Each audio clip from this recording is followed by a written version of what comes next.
Entonces, vamos con la segunda ponencia, que sería la del profesor Antonio Pou.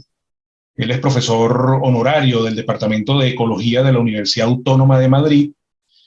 Como miembro de la delegación española, participó en los 3 primeros años de actividades del panel intergubernamental de expertos sobre el cambio climático, el famoso IPCC, que ganó, por cierto, el premio Nobel junto con Al Gore el año 2007, si no recuerdo mal. También en el comité directivo y en el grupo de respuestas estratégicas actualmente realiza investigaciones sobre análisis automático de la circulación general atmosférica por medio de imágenes satelitales. Y el título de su ponencia es Función ambiental del modo automático al manual. Un título muy sugestivo.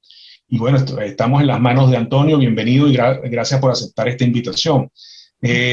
Julio, creo que tienes que dejar de compartir para que el profesor Pou pueda compartir su ponencia. Adelante, Antonio, bienvenido.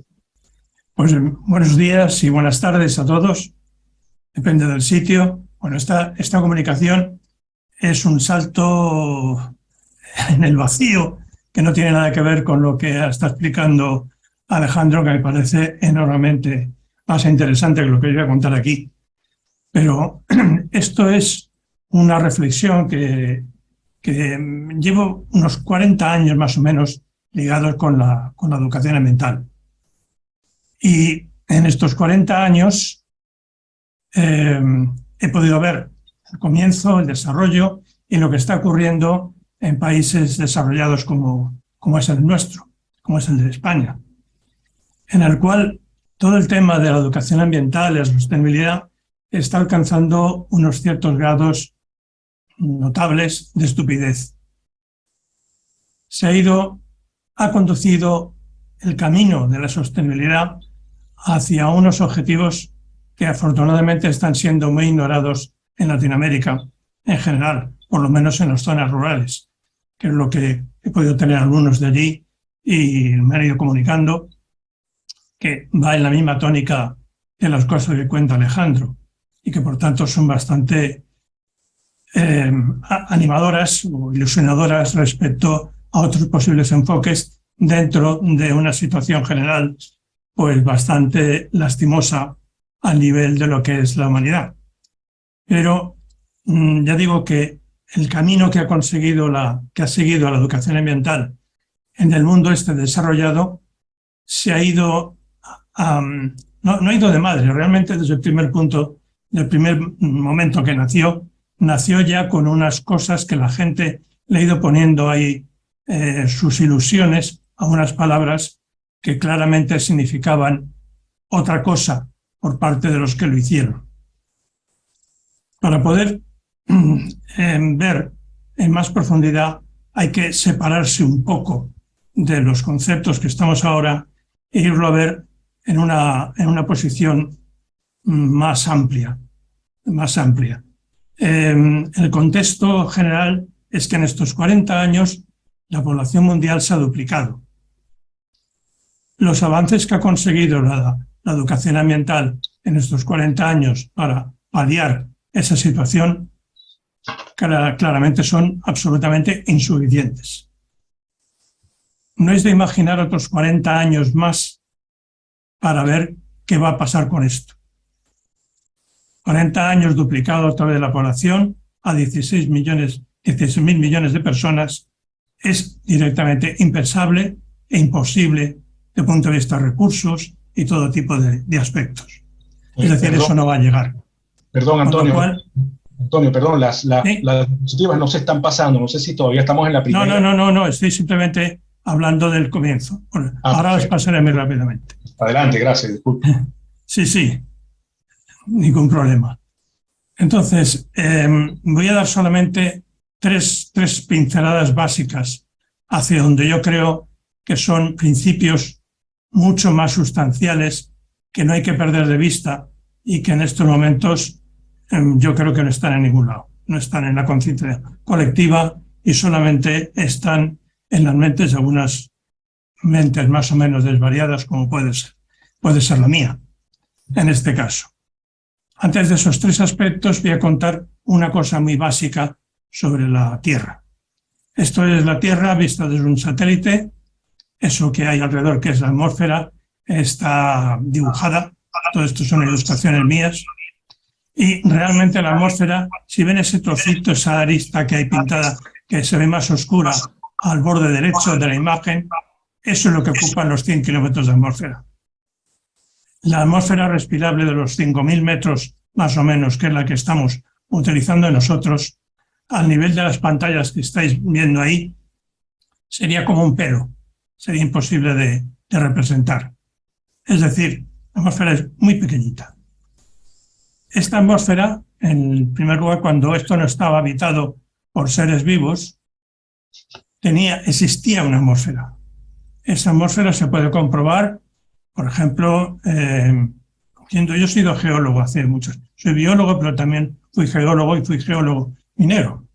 Entonces yo partía rocas constantemente y las olía, nada más partirlas, buscando ver si había presencia de sustancias que me dieran indicaciones para buscar ciertos minerales, metales básicos. Entonces, cualquier roca, al partirla, huele. Nosotros detectamos unas gamas y los bichos detectan otras. Entonces hay que pensar que cada partícula que se parte, cualquier cosa que llega a la superficie y se va partiendo, por efecto directamente de la erosión y del arrastre de los ríos, pues eso va soltando gas, y gas, y gas. Ese gas es irrespirable. Es un gas que formó la primera atmósfera, y esa primera atmósfera ha habido unos seres, que estos son cianobacterias, enormemente ampliadas, que parece ser que fueron los primeros organismos que fueron capaces de alimentarse de alguno de esos gases y transformarlos, a base de excretarlo. Toman unos gases, los transforman y los excretan. Y esa excreta fue cambiando a lo largo de muchos cientos, miles de millones de años, fue cambiando la composición atmosférica. Después se ha ido complejando, cada vez han aparecido mucho más seres vivos con todo lo que conocemos de la evolución, y eso ha ido cambiando la atmósfera hasta unas situaciones en las cuales son viables mamíferos como nosotros. Eso, es decir, la atmósfera ha sido preparada para esto.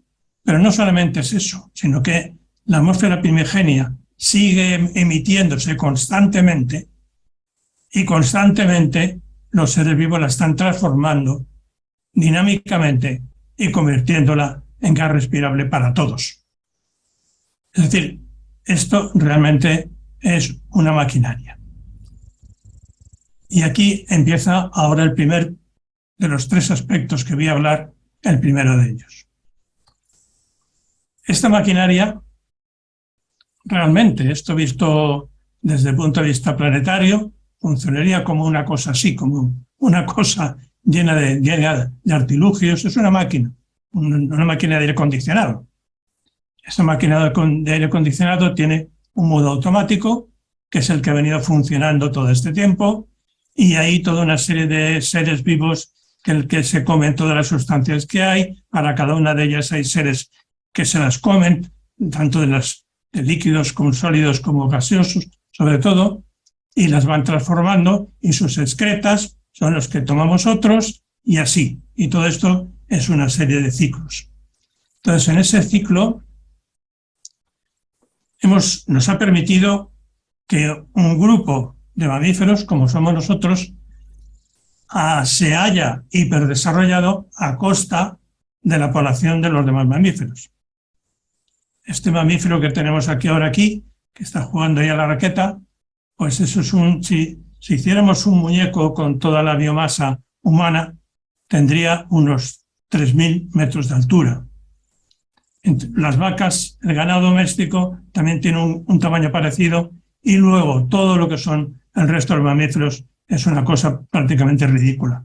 También nos hemos cargado muchísimo los árboles y, sin embargo, las bacterias y otros bichos han ido funcionando.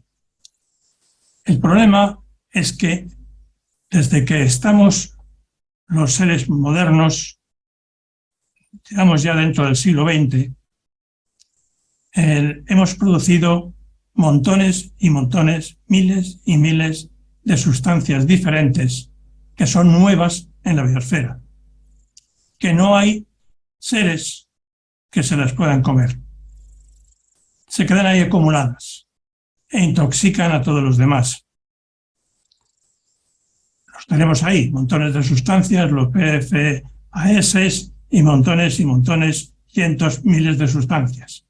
Nos hemos lanzado a fabricarlas antes de preguntar si eso era viable y no nos hemos responsabilizado de ocuparnos al mismo tiempo que las producimos de algo que las descomponga y que sin eso, desde el punto de vista ingenieril, lo lógico es que si haces un producto tienes que preocuparte, ser responsable de él, tú las traes de este mundo, que no existía, te tienes que ocupar de deshacerlo y dejarlo en unas condiciones como para que pueda ser reutilizado, por lo que sea, por otros o como de alguna manera. Este es el primer punto. Y esto ha llegado a un momento en el cual esta situación, hemos pasado de una maquinaria que funcionaba hasta ahora en modo automático y ahora no. Tenemos una contaminación tremenda de sustancias de gases de efecto invernadero, pero también tenemos montones y montones, ya digo, miles de sustancias que están por todo el planeta, literalmente, por cualquier parte del planeta, en cualquier parte de la atmósfera, están ahí. Y esa misma situación ahora nos va a hacer funcionar en modo manual. Tenemos que responsabilizarnos de eso que ha ocurrido. No nos queda otro remedio. Es decir, si queremos sobrevivir, necesitamos responsabilizarnos de eso, porque la maquinaria natural, la primera maquinaria, no es capaz, no está adaptada, no estuvo pensada nunca para tener que destruir las cosas que nosotros caprichosamente estuvimos inventando. Este es el primer punto. El segundo punto es una cosa muy obvia, tremendamente obvia, pero que la gente que vive en un mundo urbano de países desarrollados ha perdido completamente el norte, en general. Digo esto porque el caso español está aquí cerca mío, lo conozco bien y veo hasta qué punto esto se ha convertido en un disparate. Todo esto está funcionando a base de comer. Eso que hay es una bacteria y la bacteria se come tierra, se come piedras también. Las bacterias también pueden con las sustancias minerales. De hecho, hay vida a varios miles de metros por debajo de la superficie terrestre y por debajo de los océanos, pues ahí hay cantidad de vida, no poca. Hay una biomasa, es muy difícil estimarla, pero algunas de las estimaciones hablaban hace unos años de cantidades de biomasa equivalentes a toda la que está en el mundo emergido y en los océanos. Es decir, hay una gran cantidad de vida metida debajo de la Tierra. Luego hay otros seres, como lo que tengo ahí, las bacterias, que también comen sedimentos y comen cosas, y ahí empezamos a toda una cadena de seres que se comen unos a otros. El grande se come al chico, los pájaros se comen a las aves acuáticas se comen a los peces y así sucesivamente. Las raíces de los árboles y de las plantas se comen a las bacterias. Esto es algo nuevo, que es muy reciente, hace pocos años que se ha podido estudiar, y se ve cómo en las partes terminales de las raíces se absorben las bacterias y se las digiere para aprovechar ciertas sustancias. Es decir, la idea está muy clásica de organismos autótrofos que se llamaban, que son los que viven sin necesidad de comerse más que a la parte más básica del asunto, y luego los heterótrofos, que nos nutrimos de esos hasta las cadenas tróficas y las personas o los mamíferos arriba del todo. Esa idea de esas cadenas tróficas no es así. Estos son redes tróficas, en lo cual todo se come a todo, porque si no hubiéramos generado montones de residuos. De hecho, se generan algunos residuos que son los que se han ido metiendo en las fosas oceánicas, en las zonas de subducción, y son las que, pasando el tiempo, se han ido convirtiendo en unas masas de carbono en varias formas, sobre todo en hidrocarburos, que son las que ahora las estamos sacando alegremente, y estaban ahí precisamente porque estaban estabilizando la atmósfera. Y ahora en muy poco tiempo le estamos sacando todo fuera, con lo cual el desequilibrio es importante. Y de la misma manera, pues otros bichos se comen a las bacterias, las vacas se comen a las hierbas y nosotros nos comemos a todo. Ya sé que no es un comerse biológico, es un comerse biosférico. Es decir, si alguien estudia desde el espacio exterior a los terrestres, verá que utilizamos todo. Utilizamos las piedras, la tierra, todo.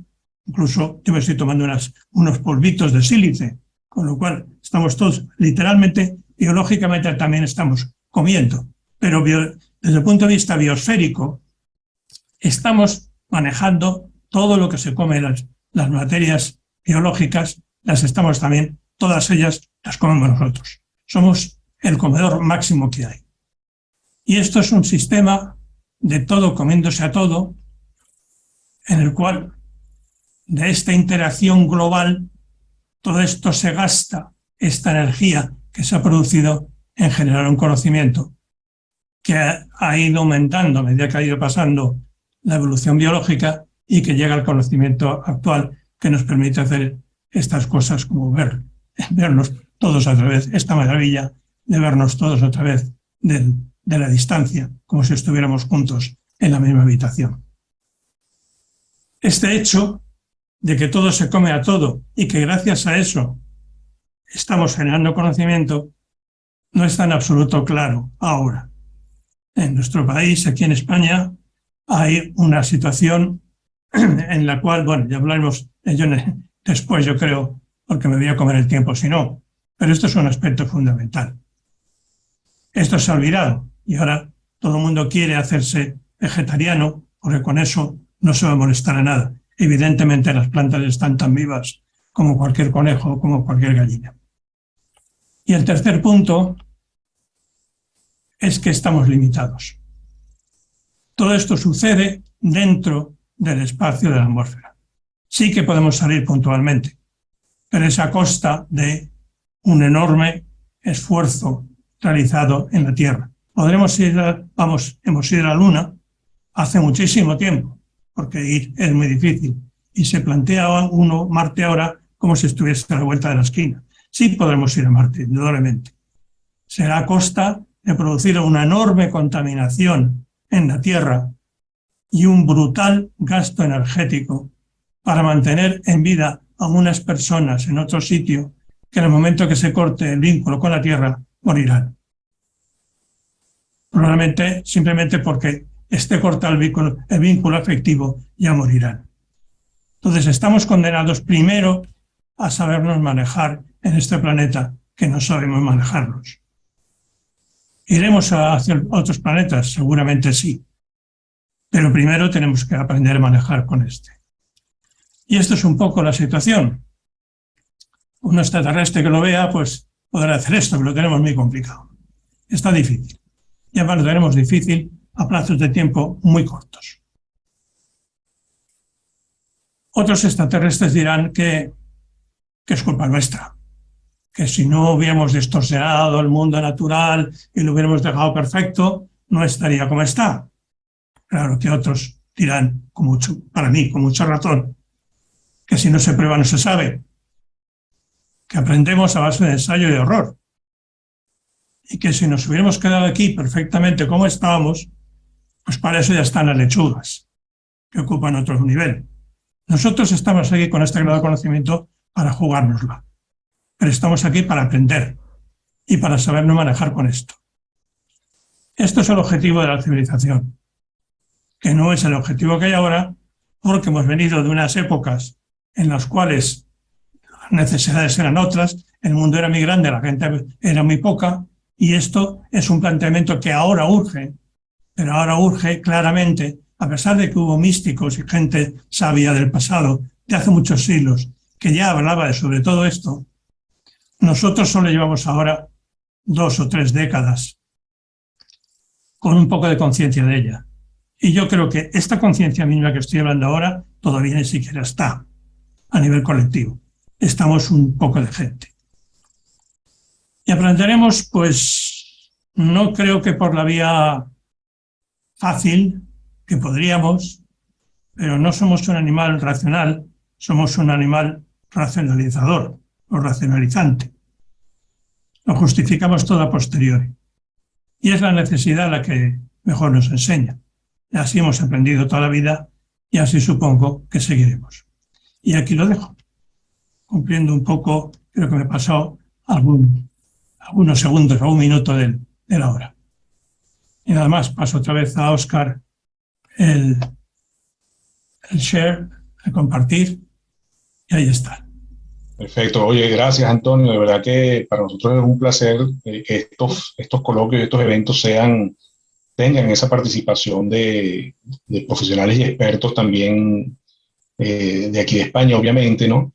Y creo que el planteamiento que haces en el terreno de lo conceptual, ¿no? De lo muy general, para valorarlo como herramienta básica para la concientización y la educación es súper importante, ¿no?